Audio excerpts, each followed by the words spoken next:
Hello, good afternoon everybody. I'm Bertie from Eurogamer. Welcome to Rezzed. I hope you're having a nice day. Thank you for joining us for this session. We have all the way from Norway and Red Thread Games. We have Ragnar, and we have Doug, and we have Martin here to present Dreamfall chapters.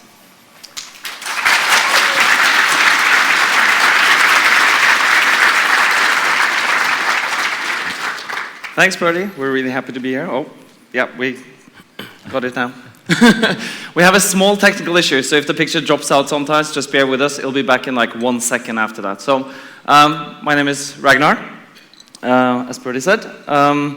We're here to talk about Dreamfall chapters. There we go. We'll talk a little bit about who we are, what we're doing, what the game is, and then we're going to show you some super exclusive, never-before-seen footage from the game. Stuff that... It's really the first time we show the game playable to anyone outside of a very small and locked room. So bear with us. It's, it's a bit scary for us, but it should be a lot of fun. So yeah, like I said, here, you can follow us on Twitter and see all our beautiful tweets and pictures. And by the way, it's Martin Bruusgaard's birthday today, so everybody should give him exactly. Thank you.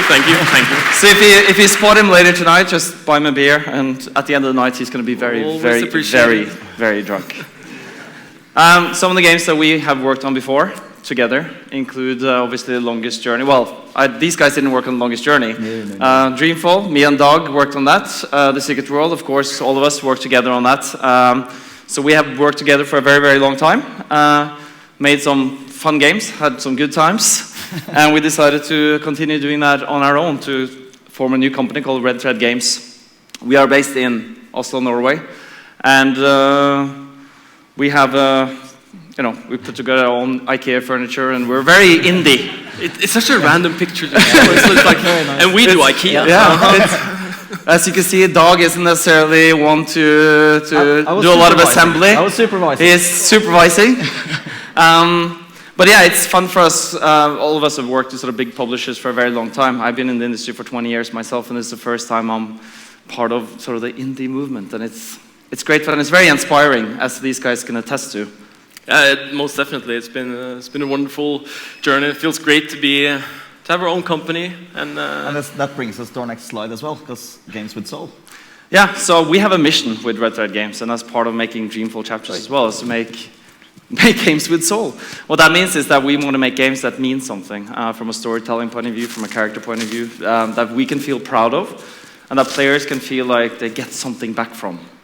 We had an interview earlier. I thought of actually a really good tagline for our company. Red Thread Games, we will high-five your soul. High-five your soul. That feels really good. Martin is into high-fiving, so also after you buy him that beer afterwards, you should high-five him. I'm sure a lot of you don't know what The Longest Journey and Dreamfall are all about, so we just wanted to give you a short primer on that before we move on to Dreamfall chapters. Longest Journey came out in 1999. It was a 2D point-and-click adventure game with the main character called April Ryan, who went on a very long journey into twin worlds of science and magic. I think that was one of the sort of the last in a wave of 2D point-and-click adventure games, and it did quite well. So in 2006 we made Dreamfall, a sequel, or more sort of it wasn't really a sequel, it was sort of a follow-up, yeah. Same universe, some of the same characters, but it started the journey of Zoe Castillo, who is the star of Dreamfall chapters as well. Yes. We have a lot of great fans, and we have, that's the reason we're making Dreamfall chapters too, because we have a lot of fans who love the story and the characters, and this is some of the art that they're very invested and very enthusiastic. So it's amazing to have that kind of support and to be able to go to a place like this and to talk to fans and to really sort of interact with them. We got these today. We got these today from one of our fans, and these were awesome. The talisman, balance of the talisman, talisman of the balance. Yeah, there you go. Balance of the talisman, yeah. I mean, of course, we also have people who cosplay as the characters for our game. That's fantastic, and we love that. That's the best part of making universes, when people sort of bring it to life for us. And yeah, we're making a sequel. Dreamfall chapters, and I'm going to play you guys the trailer. If you haven't seen that, let's take a look at it. Dreamer, the sky god has been searching for you. Where have you gone to, Dreamer? Whose dreams are you dreaming?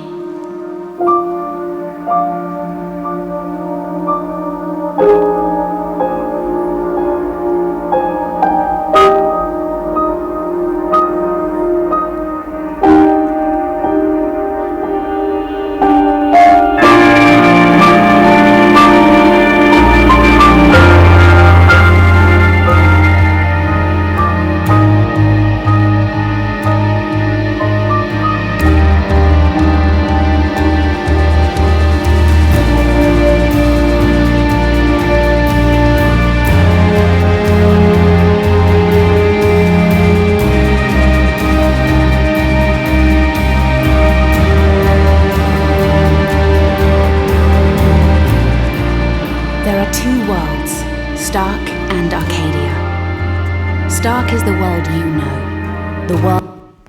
Sorry about that. Dreamer, the I'll sky fast god forward a has little been... bit. There are two worlds, Stark and Arcadia. Stark is the world you know. The world of the mundane, of logic and order. A rational world bound by the physical laws of the universe. The other world lies across the divide.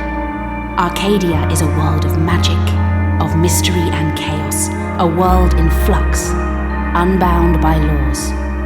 These twin worlds exist in parallel and in balance. There are those who can move freely between worlds. They are called shifters. There are few of them left now. And then there are those who can dream themselves into other worlds, existing in two places at once. They are the dreamers. There is only one known dreamer in the twin worlds. Her name is Zoe, and she is lost in the story time, where every story begins, including this one.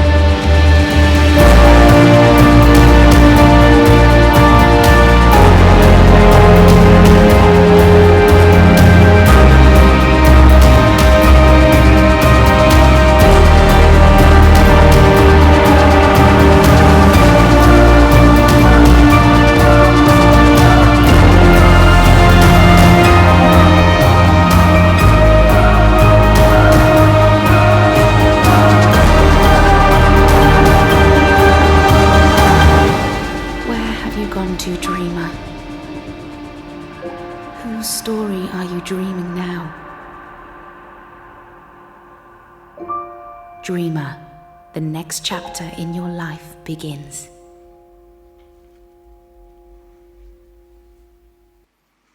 All right, so that is, thank you. When we made that trailer, we'd actually only been working on the game for a few weeks. That was during our Kickstarter campaign that I'll talk about in a second. So we are making, well, I'll talk about it right now, actually. We did go on Kickstarter, and we raised $1.5 million for this game. And, you know, that was really important to us because we didn't have any money to make this game. We managed to get the rights to continue the story and to do this on our own. We had to fund it ourselves. And, you know, to fund it ourselves. And Kickstarter was such an important tool for us to be able to go out there. And I'm sure there's some backers here. Who's backed the game here, actually? Wow. Woo. Thank you. Thank you. That's great. Thank you so much. But, yeah, so that was, you know, instrumental in making this happen. And we were really, really happy to be able to raise that much money. The game is coming out in November 2014 on PC, Mac, Linux. Yeah. So I'm just going to talk a little bit about the game. We all really want to just see the game and play the game, right? So I'll just keep this very short. Obviously, we're making an adventure game. A game that has a focus on a story, a gripping story. Characters. An immersive world that you can interact with, that you can... Actually, Martin's going to talk a little bit about that when we show the game. And we're doing some interesting things with choice and consequence in this game that we haven't done before, and that we really wanted to explore with Dreamfall chapters.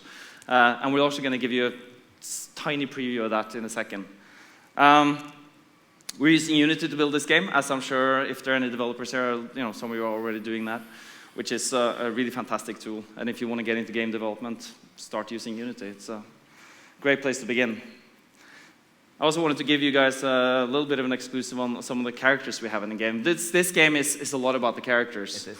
The main characters, obviously, Zoe Castillo from Dreamfall and Kia Navarro also from Dreamfall. There's a third playable character. We won't say who that is right now. We won't say who that is right now. We're going to wait, leave some surprises for the end. But we have a huge gallery of characters in the game that I think we're going to do some interesting stuff with. These guys, there's Mira on the left and Wit on the right. We did actually reveal a little bit about these characters during the Kickstarter, but not the full design. And this is sort of like how we approach character building in this game. You know, you're looking at this, you think that the guy on the right is the muscle, and the girl on the left, she's probably the one who, makes stuff and tinkers and is the smart one. Well, it's actually the other way around. She's the muscle. She's the one who makes the deals, who breaks the kneecaps. And Wit on the right, he's the guy who's really good with his fingers, and he hacks and he creates little, bots and programs. And we're actually going to get a mission from him when we step into the game now. So he's a really, really awesome character. Then we have this one. This is Zid, which is sort of like cat-like magical people. Her name is Enu. I can't remember the full name because it's very, very long. Very, very long. Because why not? I neither can't remember it nor pronounce it. Yeah, so she's from the Zid race. They have these leap furs that they ride. And she will be part of the rebel resistance in Marcuria. And then finally, this is a completely new character as well. This character's name is the Mole, and she's the leader of the criminal underground. Mole underground. The Bondu Mafia. So, I mean, we're putting a lot of attention into characters. We're going to have a whole bunch of new characters in the game, and we're going to have a lot of returning characters from the earlier titles. But right now, I think what I'm going to do is step into the game and give you guys a look at something that nobody's seen outside of the three of us, basically. An exclusive look. Yeah, so I'll just first be a little inelegant and jump over into the executable here and bring that up. So some caveats. This version we downloaded this about 2 hours ago. Our programmers and artists have been working really hard to deliver something for Rezzed. And it is a work in progress. It's a work in progress. We've been working on the game for 3 months. Yeah. And we've been sort of staffing up. So we haven't had a lot of people, but they've been doing some fantastic work. And of course, there will be tons of bugs. But part of the joy of having your own company and starting over is that we can show you stuff that's work in progress, and we don't care if if things aren't perfect, because you'll get an idea of where we're heading and what we're doing with the game. So let's go. I'll let Martin and Dag do most of the talking. All right. Yeah, so we're going to step into the game. We're going to step to it in Europolis. For those of you who don't know what Europolis is, it's a sort of Europe of the future. Huge metropolis in Central Europe. Basically, there are no countries anymore, and everything's just morphed into this huge dystopian, enormous city. And then Martin can talk about what we're actually going to be doing. Yeah, so we mentioned a couple of times before that we have this concept that we call game spaces. And the reason for that is that we wanted to pace the players a bit. We know that when we give players a very specific goal, many type of gamers just sort of rush to that goal and want to sort of just consume the content as quickly as possible. But we want to say, hey, slow down and smell the flowers. Smell them. So we created these game spaces, and it's basically like we're opening up a huge area of the game, and we give the players a few tasks. Maybe it's in some cases only one, other cases several. And saying like, okay, now you have all the time in the world. You can do your tasks in any order. Just, yeah. The rubber ducky. But saying like, oh, just take your time now and experience and explore. And we want to reward curiosity. We want players to be curious, and we want to reward it. So like when you go down an alley or into a house or wherever you go, there should be something there.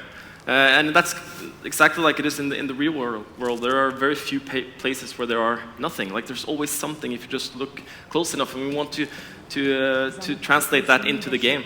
So So if you could walk down an alley, you find maybe a poster, and it's like, or maybe an interesting characters or some piece of lore, and that lore is always connected to the Longest Journey universe.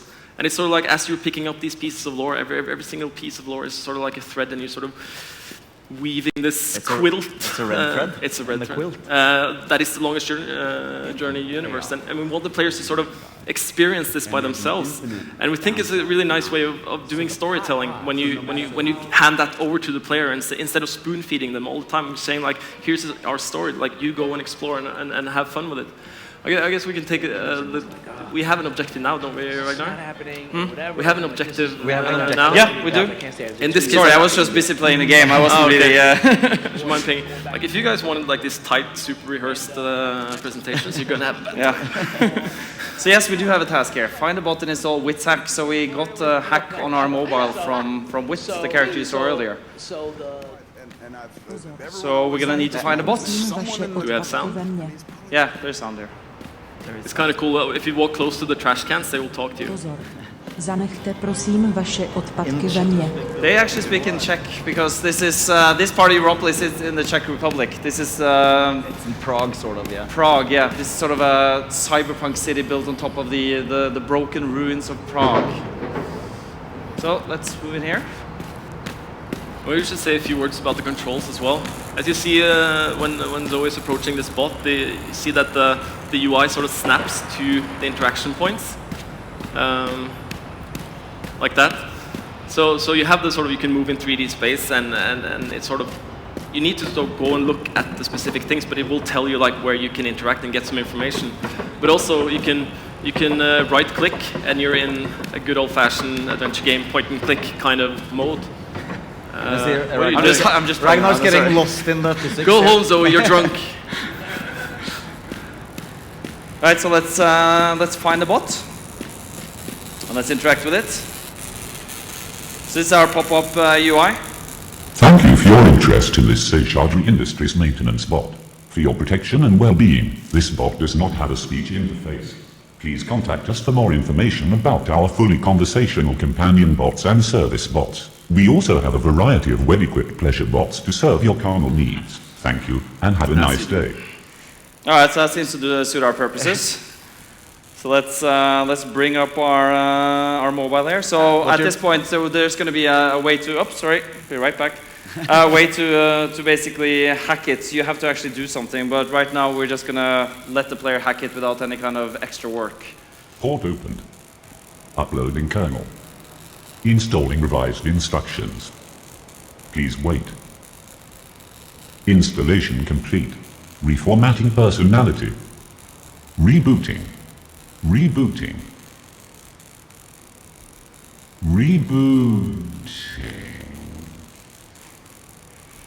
Alright, so now we installed a new personality that this guy Wit has created. And Wit is, he's a fun guy, so he likes to do some crazy stuff with his AI work. So let's see what's going to happen when we talk to it now. Rebooting complete. Hello world. Hello. Hello. Where am I? Ooh, look at all the pretty colours. Assignment incomplete. Continue assignment. Stop talking. Not a fun bot, the other one. I love you. I feel absolutely nothing. That is sad. I feel sadness, I think. There are so many colours. Happy colours. All the voices are placeholder, but I really like these bot voices. They're kind of cool. So we got our dialogue interface here. Keep in mind this is still a work in progress. It's sort of indicating the direction we're going. I'm playing with a joypad right now. That doesn't mean you need a joypad to play the game. It's perfectly fine with mouse and keyboard. It's primarily suited to that, but I really like playing with a joypad. So that's why. You're cute. Oh, thank you. You are cute as well. Maybe. I don't know. All right, let's Who check are it. you? I don't know. Who am I? I. Words feel funny. So many feels. My heart might just explode. I love you. You are nobody. Continue assignment. Oh. Well, I do feel like somebody. I am alive. You live too well. That doesn't sound fun. What else can we do? Can we play? We can weld. I'd rather not.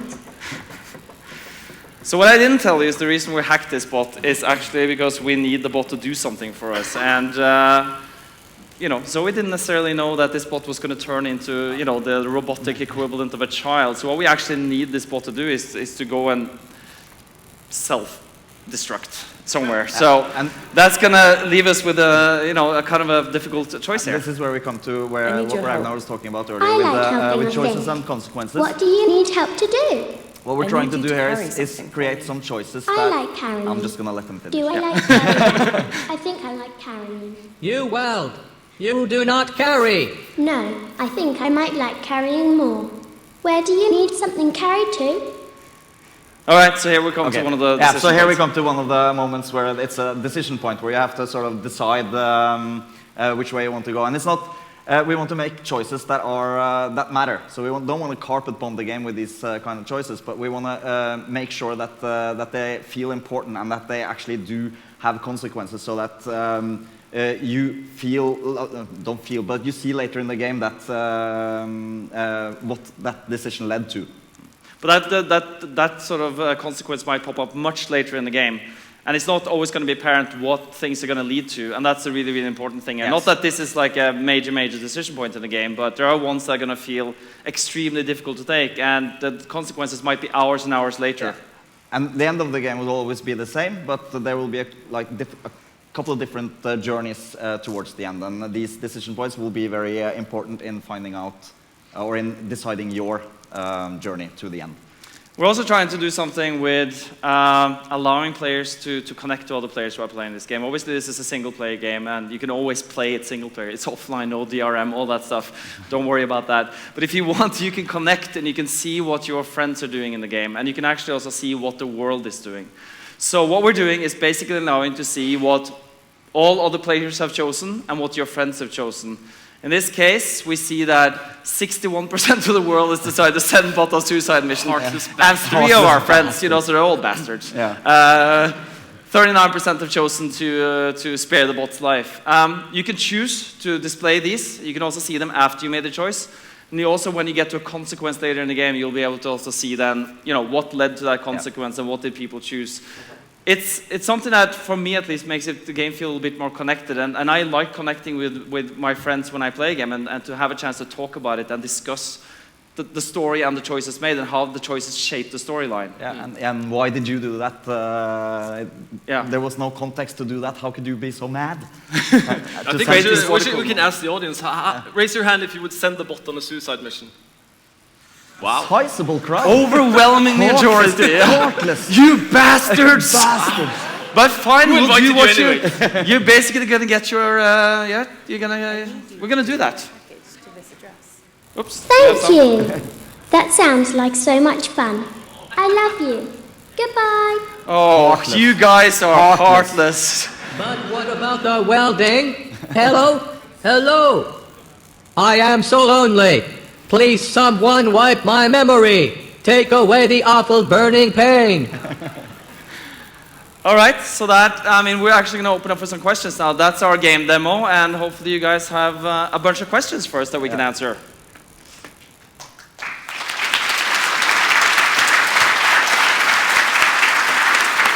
What about the welding? Okay, we'll take a question from one side at a time. So we'll start with this gentleman right at the front here. Oh, we'll start there. Hello. Hello. Hello. Just like to say, you make brilliant games. I love them. You're brilliant. You're amazing people. I'm totally not trying to buy time or anything like that. Waste your time, something like that. Now for the actual question. Would it be possible for you to hire me as a voice actor for the game? I'd even work for free if you want. Yeah. I have like this character in my head, kind of weird. I know it's a weird question. You don't have to take it seriously if you don't want to. But, well, we're actually investing a lot in, like you said, all the voices in this one are placeholder voices, although I love the voice of the bots here. I think that's fantastic. We have about a cast of over 100 characters in the game, so we're going to be using probably close to 40 voice actors, and that's something we've always done.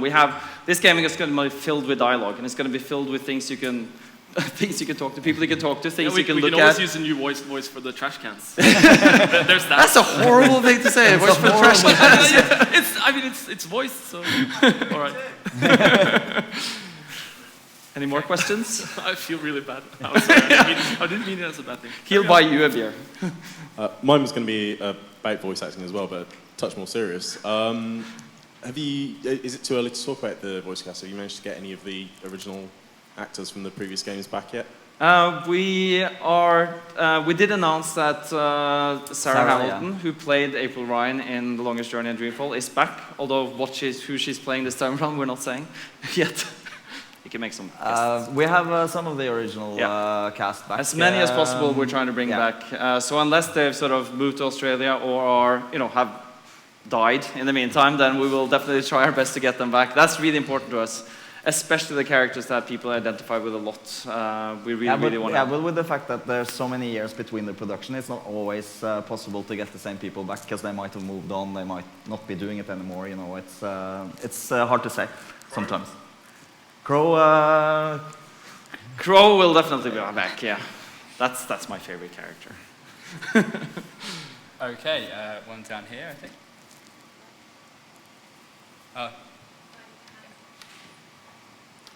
Just a quick question about the robot, the young child's voice. Is that your daughter, Ragnar? It's not actually, although I was toying with the idea of using my daughter. That is actually a generated voice. It's not, well, it is a real child, but it's one of those text-to-speech interface. We really wanted to play with the idea of using that, but still have some humanity in it. So we're gonna see. But yeah, she hasn't debuted as a voice actress yet. No. Yet. She will. Oh yeah. Okay. Do we have a question on this side? Can I see your hands? Yeah. One in the middle there. Oh, one down here. Yeah. Yeah, if you guys want to stand up when you're asking a question, that'd be great. I know you said you were releasing the game on Linux. Yes. Do you still, after this game's finished, would you ever go back and sort of port your older games? We, at Rezzed Games, we don't have the rights to do anything with the older games, but I'm sure that Funcom is going to be re-releasing the games and hopefully doing something on new platforms with the game. Hopefully. Yeah. But we can't, even if we want to. Okay, there's a hand in the middle. If you want to stand up loud and proud when you get the microphone. Hi everyone. The Kickstarter obviously was hugely successful, and I wondered if there were any features that you've been able to introduce as a result of that you might not have if it was, say, less successful. And are there any features that you perhaps aren't able to introduce because you haven't got the funds for them? Yeah, that's a good question, because actually in the panel I was in earlier, people started talking about stretch goals and sort of how, if that's a good thing to do or not. We had stretch goals on Dreamfall chapters, and we met a bunch of them, and that has allowed us to uncut some things that we had cut, because obviously we do have a vision for the story, and the point was always to make sure that story came across. But there are a lot of extra things we wanted to do, characters we wanted to bring back, and to really expand the world, because a lot of the joy in this game is not just following the red thread, the storyline, but to actually go out a little bit and talk to people and interact with people and do other stuff. So yes. And have more places to explore. But it's also like when we, it's not entirely what you asked, but it's still somewhat interesting, I think, that when we started designing the game, we had more mechanics in the game. We talked about like jumping from rooftop to rooftop and having some sort of combat mechanic, not like button mashing, but some sort of mind combat or something. Like we started toying with all those ideas, but after sort of boiling down what is this game and why do people want to play the game, we thought like, no, that's not what the game is about. The game is about story and immersion and good characters, and that's why we sort of removed all of those mechanics, and that allows us to focus more on the stuff that we think that we're good at and that our customers want. That's something we realized during the Kickstarter, sort of like we more and more, I mean, the backers actually were able to focus us because we could see what people wanted. And they were, as designers and developers, we always want to do something new and exciting, and we want to push the boundaries a little bit. But with Dreamfall chapters, we more and more realized that what people wanted, and you guys wanted, was just continuation of the story, a good focus on the story to make that as interesting and as varied as possible. Maybe to gather up some of the loose threads from the previous games, yeah, to resolve some of the cliffhangers. So yeah, I mean, we did add stuff to the game because of the extra funds, the stretch goals, and we did cut some stuff based on the refocusing. Yeah. Fantastic. Lots. We have someone down here. Hi. So apart from the choice and consequence element of Dreamfall, is there anything else that you're doing different or unique about how you deliver the narrative to the player? Not in a fundamental. No, I mean, I think this game is a result of everything we have learned about storytelling in games, and there's going to be a storytelling panel tomorrow at 12 right here, and I'll be on that, and we'll talk a little bit more about it. But I think games games is such an interesting, exciting medium for storytelling. With Dreamfall Chapters, we are playing it quite conservative in terms because we are sort of. It's a saga that has a sort of very definite end and definite arc, so you're sort of playing through that as a character. It's not true interactive storytelling, although the choices do add some variability to it, add some player agency to it. But we really wanted to have a sort of a culmination of what we learned through the years and make what we feel is the best story in the saga so far. Yeah, and it's also influenced by what we learned working on the Secret World as well, with how we built a world and how everything adds lore to the game, how you can explore and how valuable exploration is, and how important it is that everything sort of has an attachment to the world and the lore, which is why we were extremely satisfied with hitting the libraries. The library stretch goal, for instance, where we can then put out lots of lore in the world that people can gather and bring back to the library in Marcuria. Yeah, but I mean, this game has more freedom of exploration than the previous games. It sort of goes back to the game spaces that I talked about earlier. It's not unique. I mean, it's been done before, but when we say like everything has a place in the world, it's sort of our pledge to you that things have been put there for a reason. And people who discover and people who are curious will get more out of the game than if you just rush to the next goal. Yeah. Having said that, though, if you've never played the previous games, you're not going to be forced to go back and play those before you play Dreamfall Chapters. We're going to do a lot to sort of establish the universe and the characters and new players, and to recap the story in some interesting ways. We're building that into the game mechanics. Fantastic. Do we have questions on this side? We have one down the front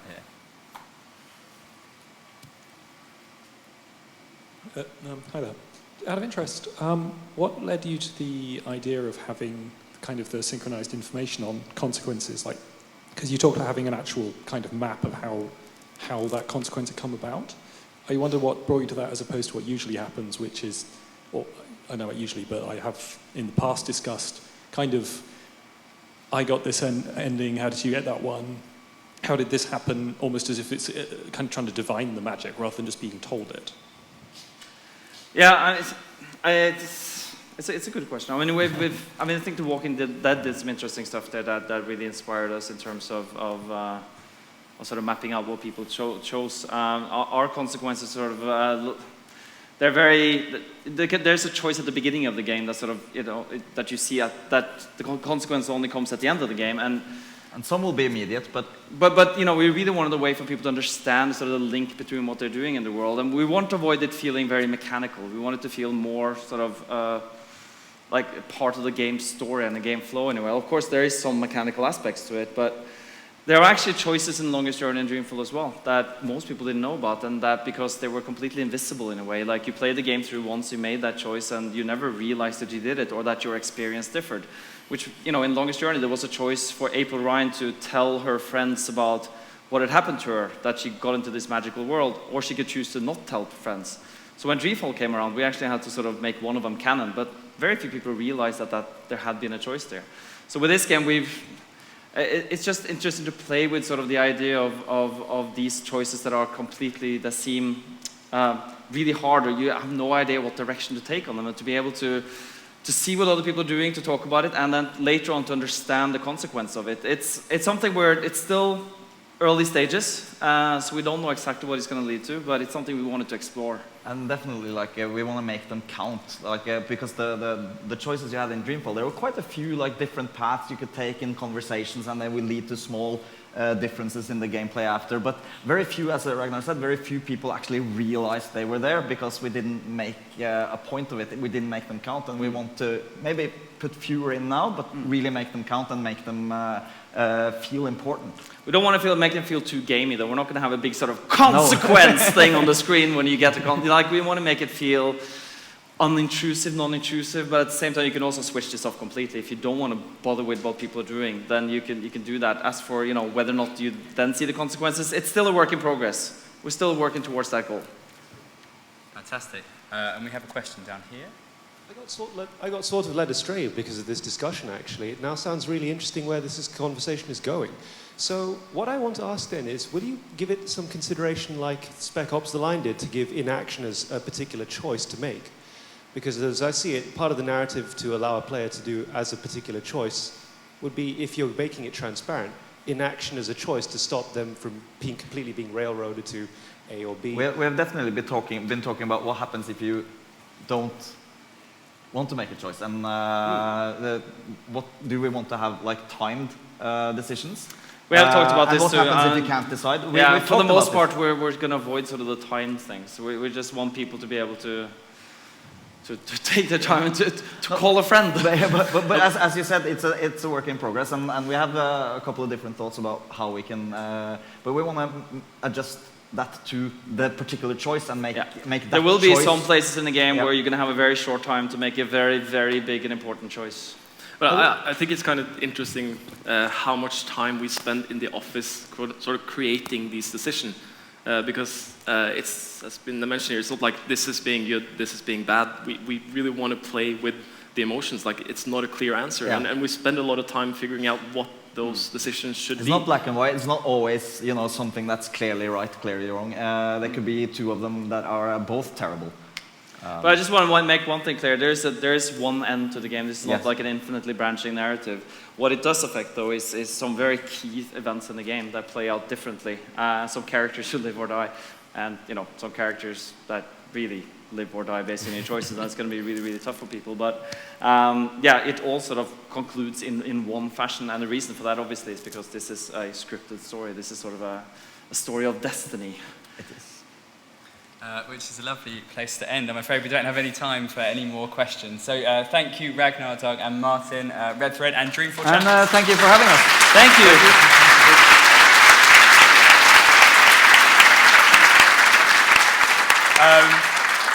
That's it for this session, but Chris Avalon is up next with Project Eternity. So join us again by queuing again outside, I'm afraid, if you fancy that. But thank you.